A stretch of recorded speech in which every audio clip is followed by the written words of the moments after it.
تو دوستوں آنے والے ایپیسوڈ میں آپ دیکھنے والے پہ ہیں جہاں پر سراب اور دوسری طرف وہاں پر شیری کمرے میں بیٹھ کر باتیں کر رہے ہوتے ہیں۔ اچانک سے اس کی بیوی اوپر سے آ جاتی ہے اور کہتی ہے کہ تم دونوں کمرے میں کیا کر رہے ہو؟ سراب بہانہ بناتے ہوئے کہتا ہے کہ یہ صرف بیڈ شیٹ صاف کرنے آئی تھی اور کمرے میں تھوڑی سی صفائی تھی وہ کرنے آئی تھی، لیکن جیسے ہی وہ دیکھتی ہے کہ اس نے زیور کے ساتھ چھیڑ چھاڑ کی ہوئی ہے تو اس کے ہاتھ میں ایک اس کی انگوٹھی بھی ہے، تو شیری کے ہاتھ میں وہ اس پر چلانا شروع کر دیتی ہے۔ سراب اس کو بچانے کی کوشش کرتا ہے لیکن اس کی بیوی الٹا سراب کے گلے پڑ جاتی ہے اور کہتی ہے کہ مجھے لگتا ہے کہ آپ کا اس نوکرانی کے ساتھ کوئی چکر چل رہا ہے، آپ کو شرم آنی چاہیے کہ گھر کی نوکرانی کے ساتھ یہ حرکتیں کر رہے ہیں، وہ بھی اپنے بیڈ روم کے اندر۔ یہاں پر شیری پر اس کی بیوی چلاتی ہے اور کہتی ہے تیری ہمت کیسی ہوئی میری بیڈ روم میں گھسنے کی اور میرے شوہر کے ساتھ اس طرح سونے کی اوپر بیٹھنے کی بھی تجھے کئی بار منع کیا جائے، لیکن تم میری بات آخر کوئی مانتی ہو؟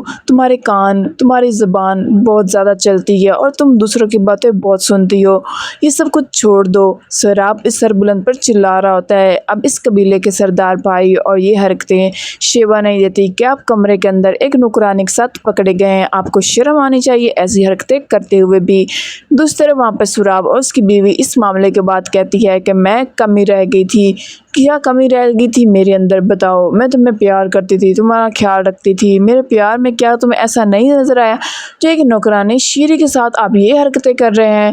اچھی طرح اس میں جانتی ہوں کہ اس میں ضرور کوئی نہ کوئی ہوگا، آخر میرے پیار میں آپ کو ایسا کیا نہیں نظر آیا؟ کیا کچھ نہیں کیا میں نے آپ کے لیے، لیکن آپ کو ذرا احساس نہیں ہے آپ یہ حرکتیں کر رہے ہیں۔ سراب ادھر ادھر دیکھتا ہے، تم بات کو غلط رنگ دے رہی ہو، ایسی بات ہے ہی نہیں جیسا تم سوچ رہی ہو۔ لیکن اس کی بیوی کہتی ہے اب پردہ اٹھ چکا ہے، اب میں سچائی سے روشنا ہو چکی ہوں، مجھے کوئی بات مطمئن نہیں کر سکتی۔ سراب کہتا ہے جیسا تم نے سوچنا ہے سوچتی رہو، لیکن میں ایسا کچھ بھی نہیں کرنے والا ہوں۔ ادھر دوسری طرف دیکھا جاتا ہے کہ جہاں پر اب دوسری طرف سربلند کی ماں کی طبیعت تھوڑی سی ٹھیک ہو رہی ہوتی ہے، لیکن سراب کے دل میں اس کی ماں کے لیے بگڑ رہا ہوتا ہے، حالانکہ اس کی ماں کو واش روم کے اندر گرانے والی صرف اور صرف شیری ہوتی ہے، کیونکہ سراب نے اسے پہلے ہی کہہ دیا تھا کہ ایک ایک کو کر کے ہمیں راستے سے ہٹانا ہوگا، سرداری اور دوسری طرف ہم دونوں کی محبت مکمل ہو سکے۔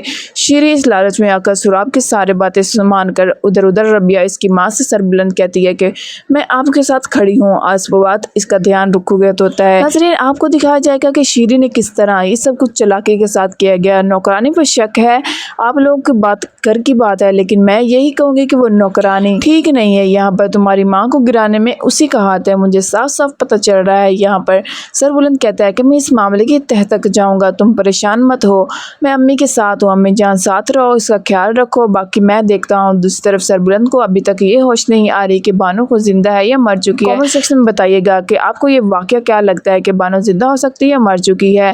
اگر بانو مر چکی ہے کیا ربیہ کی شادی سربلند سے ہونی چاہیے؟ کہ دوسری طرف وہاں پر ربیہ اور سربلند کی باتیں کی جا رہی ہیں، لیکن دوسرے سین میں دکھایا جاتا ہے کہ جہاں پہ اب شیری چلا رہی ہوتی ہے سراب کی بیوی اور کہتی ہے کہ تم میرے کمرے میں شوہر کے ساتھ آخر کر کے آ رہی تھی، اسے دھکے مار کے بائی سینڈ میں آ کر گراتی ہے۔